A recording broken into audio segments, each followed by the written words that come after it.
What's up? My name is Bradley, and today I want to highlight this wonderful species called the jewel wasp or the emerald cockroach wasp, as you see above me. In lieu of the Halloween season, I thought this would be a great idea to talk to you about the way that they zombify cockroaches. Yay! So, zombies and wasps and cockroaches, everyone's favorite subject. So, buckle in as we learn some spooky shit about the jewel wasp. The jewel wasp's scientific name is Ampulex compressa, which just means flat flask shaped wasp in the Latin. And I'm not a drinker, but I don't see any resemblance to a flask here. So if you do, let me know, and maybe I can pour you a drink. Fun fact, scary fact, there are 200 species of crazy ass wasps like this that parasitize on their hosts that are cockroaches. So just look at that. But none are crazier than our friend, the jewel wasp. And we will talk about them in a quick second. Another fun fact for you is that hornets are actually wasps. Wasps are just a big subset of large flying insects that happen to sting the shit out of you and other things. But just remember that all hornets are wasps, but not all wasps are hornets. I got that right.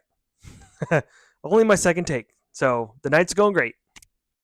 Oh, and another fun fact is that they found out several years ago that European paper wasps, the common wasp that you probably see under the eaves of your houses and under bushes and in trees, they can actually recognize faces because they are communal wasps, which just means that they live in a community and they all work together to lay their eggs and pupate larvae and all that stuff. So, fun fact, but jewel wasps are not communal. They are solitary wasps, and we're going to talk about them right now. Oh, aren't they pretty? God gives its best looks to its worst sinners, I tell you. So they're pretty small, less than an inch long, and they fly around Africa, Southeast Asia, South Asia, and the Pacific Islands. Fun fact, they were also introduced to Hawaii to help mitigate the cockroach explosion there, but that failed because uh, jewel wasps are pretty uh, territorial, and they are just flying around and bugging each other rather than killing cockroaches. So, lesson be learned that not all things work for the good of keeping cockroaches away. Also, kind of cute. The males and females are pollinators, so thank God for wasps. But yeah, the males don't have stingers; only the females do, and they only use those to uh, really screw up the lives of a cockroach. Okay, buckle up. This is where things are spicy. So, when the female jewel wasp is ready to lay her egg, she will fly around and she will find a cockroach. Studies have shown that they prefer female cockroaches because they're bigger bodied and they have more fat storages. But, anyways, cockroaches do have a defense. They can kick pretty hard and they can also flee. Um, and she's going to do some things to stop all that. Just a little bit of background of cockroach neurology anatomy here. Cockroaches don't have brains, and all insects pretty much don't have brains. They have ganglia, which is just a bundle of nerves. But anyways, so it runs along the body here, and they do have like a centralized ganglia that has what we call the brain, but they have all these ones, and some of them actually are responsible for the movement of cockroach legs, or just legs in general. This could kind of apply to a lot of other insects. Now, our little bundle of joy is going to sting the prothoracic ganglia that's responsible for the movement of the first two front pair of legs. And what that's going to do is just going to give her some time to figure out how she's going to penetrate the other part of the roach's body. That's right, a second sting is coming, and then maybe a third and a fourth and a fifth. But this one just kind of paralyzes the motor activity in the legs, making it so that the cockroach cannot defend itself by kicking or running away. Fun. Oh boy. Yeah, this is where shit gets crazy. So she's going to sting the cockroach right in the certain part of the head that actually receives dopamine. And the dopamine is going to interact with the neurons and is going to make the cockroach compulsively groom for 20 minutes or more. Now, why would the wasp want the cockroach to compulsively groom itself? A couple of things. One is to make sure that the venom, which has a lot of different toxins in it, is working.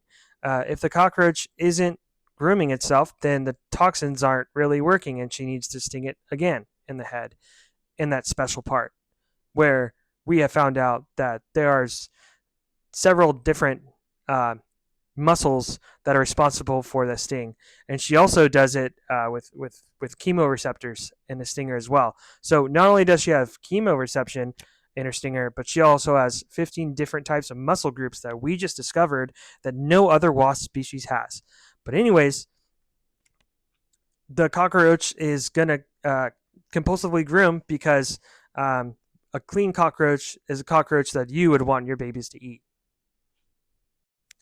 But then also, this sting is the one that pretty much turns them into a zombie, and it allows them to be able to walk, but they don't have the reflexes that they do when they're not stung, to run away or even if disturbed. So they are able to walk only if prompted, and only to where the prompter wants them to walk. And then she'll probably sting 1 to 3 more times. It's 5 times, sometimes in total. But this is just to fine tune the walking legs to get them to start walking when prompted. So that's fun. Oh, cute! It's a little headbutt. Aw, nope, that's not a headbutt. What she's doing is she is actually then, after all that stinging is done, she's gonna bite off a piece of its antenna and drink a little bit of the hemolymph or the blood of the cockroach, and she is going to taste one, her venom, and then two, she's going to get a little bit of protein because she has to go find a burrow to put this cockroach in. So then what she'll do is, after she's done chewing on the antenna and drinking the blood, she will then lead the cockroach to its burrow by yanking on its antenna like it's a leash, like its little doggy. If you don't like gross things, look away. But you're here now. You made it this far. So when the female cockroach finds the burrow, she will lay 1 egg on the femur area of the cockroach, so outside of the cockroach at first. The wasp egg is going to lay there for about 1 to 2 days. Then it'll hatch out into a larva. And then the larva will eat the cockroach from the outside in.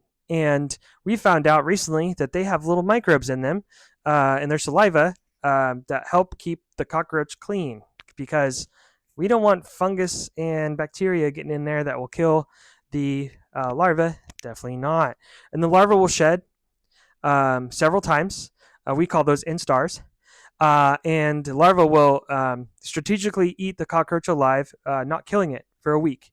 And then what it does is it makes itself a little cocoon, and then it pupates into a beautiful wasp once more, and the cycle goes on if it's a female. So there you have it, folks. Jewel wasps are fucking crazy, and they zombify roaches.